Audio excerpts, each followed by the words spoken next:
Thank you, Matt. A recent OSU study says more Oregonians are insecure about food than previous years. Much of it is a result of the global pandemic, but local food banks tell us it's not that simple. NBC5's Katie Stride is live in our Medford newsroom with the story. Katie? Anna, some Rogue Valley food banks tell me last year was a roller coaster. They saw a big increase in the beginning of the pandemic, but then saw some dips throughout the year.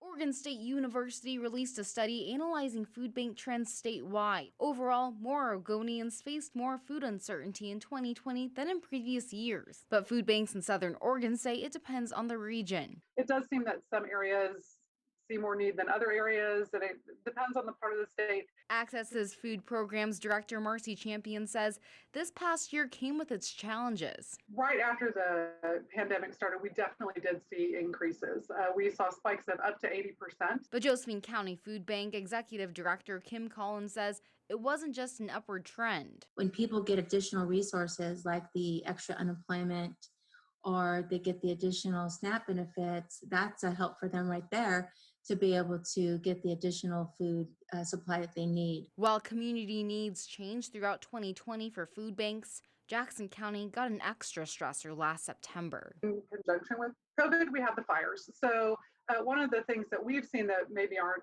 as striking in other parts of the state is the need for food assistance in relation to people who are unstably housed. Even if fire victims got food, many were displaced and didn't have cabinets to open up or kitchens to prepare healthy foods.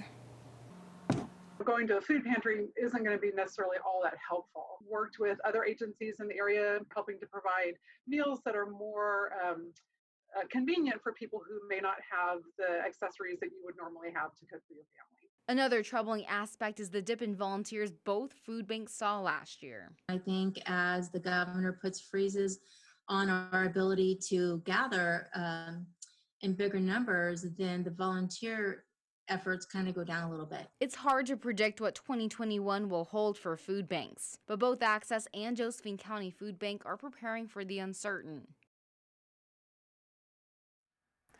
Unlike Access, Josephine County Food Bank has seen a huge decrease in donations.